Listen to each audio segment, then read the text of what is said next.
What's up? Welcome back to Diabetics Doing Things. I'm Rob Howe. I'm Eritrea. Yo, yo, yo, guys. What's going on? Happy 2021. We're recording this in January 2021. And we are very excited to introduce a new series. Some of you who have been longtime listeners know that at the beginning of the year, I like to do things differently. It helps set the tone for the year. And in the past, we've done that with the tools of type 1s. And this year, we are debuting a program that I'm super excited about and that we have been working very hard behind the scenes over the last few months to make happen, called the More Than A Diabetic series. So Eritrea and I are going to tease out a little bit about what you're going to see over the next couple of weeks from Diabetics Doing Things on the More Than a Diabetic series. Yeah, we've been working really hard on this. Actually, I feel like I'm actually become Rob's partner in crime because it's been brewing for a few months, but we have a bunch of topics that we really wanted to talk about in a way that have never been talked about before. We wanted to really switch it up here on the diabetic online community and completely flip the conversation on its head. Some of those things that we're talking about in our series are the Black Lives Matters movement, medical racism, representation in the diabetes online community, the diabetic aesthetic that is purported by, the different groups, brands, conversations. And also, we're going to talk about last summer, and not just in America and the social justice movement, but in the diabetes world. We're going to talk about the Juneteenth fiasco on JDRF's Instagram. We're going to talk about the diabetes community's response to medical racism and what we can do as a diabetes community to help raise awareness about those issues and also not let history repeat itself. So we've also taken some criticism on this podcast in the past for contributing to the aesthetic of diabetes, which is primarily white. In fact, I remember, the first couple of years, first few months, getting involved in having a public presence, a diabetes platform. Just looking around, it makes it seem like type 1 is disproportionately skewed white, that there aren't a lot of Latin American, there aren't a lot of African American, Black, Latinx stories as part of that. And that's wrong, flat out wrong. So what we have set out to do is, like Eritrea said, sort of tip that on its head. And for all of those panels that were out there for years without a person of color, without a Black person, without a Latinx person, we now have panels that are exclusively Black and POC, with the exception of myself. And you guys are going to be proud of me. I'm vain. I love to talk. But most of these episodes, I am a fly on the wall. And I think that's the best place for me to be here, is to just facilitate this conversation. Eritrea truly has become my partner in crime. I'm talking hundreds of emails, calendar scheduling, doodles, making sure that our contributors are compensated.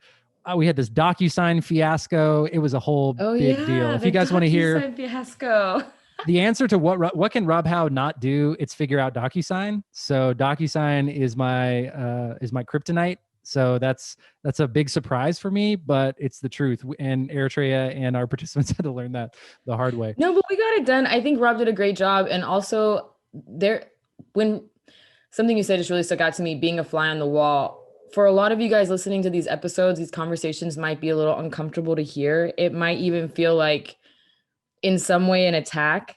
And if you find yourself asking yourself these random questions, I would encourage you all to lean into that feeling. Like, ask yourself why you're feeling this way. Ask yourself what you can do about this feeling. And really, if you want to learn more, like, there are resources out there. This is just one that Rob and I wanted to really bring to the forefront of the diabetic online community, because we talk about diversity, we talk about inclusion all the time, but at what point do we stop talking and do we actually move forward with some action? And so that's kind of what, and I'm really proud to work here right now, Diabetics Doing Things did. So I'm excited for us to put this out. Yeah. And I think, this is our first answer to the question, what work are you doing to be an activist, to be an accomplice, to be an ally for people with diabetes who are non-white? And so that's what we're doing. We're going to dedicate the next really 2 weeks or so on all of our platforms to telling these stories. And here's some of the topics that we're going to cover. We're going to cover medical racism. We're going to cover misdiagnosis in African-American, Black, Latinx communities. going into stereotypes. We're going to talk about maternal mortality in Black mothers and why it's 3 times higher than white mothers.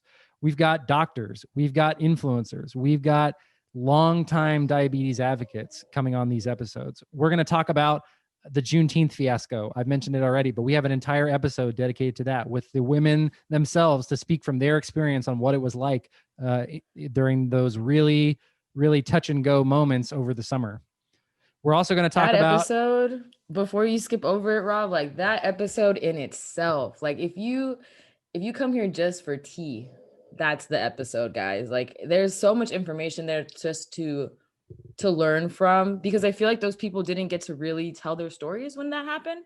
So for us to give them the platform and the space to do that, I'm excited to see what you guys think about their experience and how that was maybe a moment that we really do need to not repeat again in our community.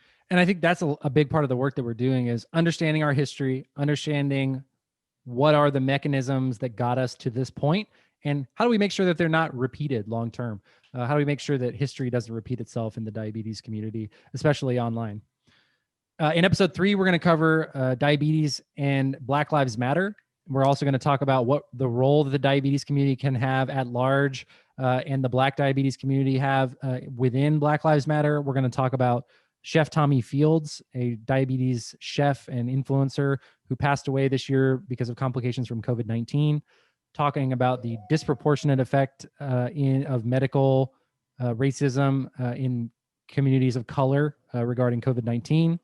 And then, what do people in leadership positions, people like me, what do we need to know what it's like to be Black with diabetes? I think those conversations are ones that really are going to open our eyes. I mean the diabetes online community at large, what it's like to be Black in these spaces and how that feels. And then yeah, absolutely. Closing out, I think one of my favorite episodes though is the things people say to other people with diabetes online. So in episode 4, we're going to talk about people who blogged under a pen name to avoid confrontation, to avoid racism, people who are on the receiving end of racist, fat-phobic, hateful comments and DMs. And is that something that they've just come to expect from the internet and the erasure of that and how they're living and thriving in spite of those things? So overall, I think we have 15 guests over 4 episodes. Eritrea and I are on every single one. These episodes are a little bit longer than our normal podcast episode. So, hopefully you've got a commute. Hopefully you're listening while you're getting ready or while you're cleaning or whatever the case is. But I really encourage you to block out some time, spend some time with these, and to learn the names and the voices of the people that you're going to hear in this series, because they are important. And what's most important, I think, is that they're just like you. They're people with diabetes who are doing their best to survive. And there's just a lot more obstacles in their way than the naked eye can necessarily see.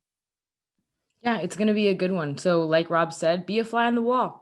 Just listen, maybe learn something, and definitely provide us feedback. I think that's my biggest thing also, is I want to know what the opinions of the people who listen to this feel like. How does that make you feel?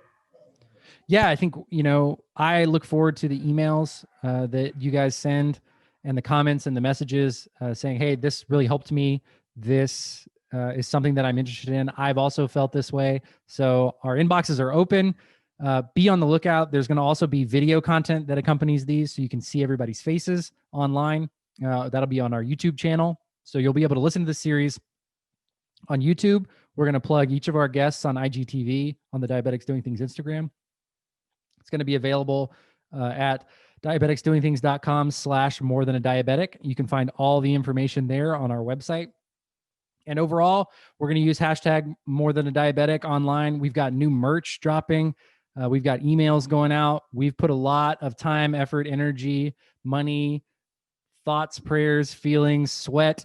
We're going in, and I'm very excited to debut this to you guys. And I just hope that it's just the start of a great year for all of us, starting with getting outside of our comfort zone and giving a voice and a platform to people who have not had one.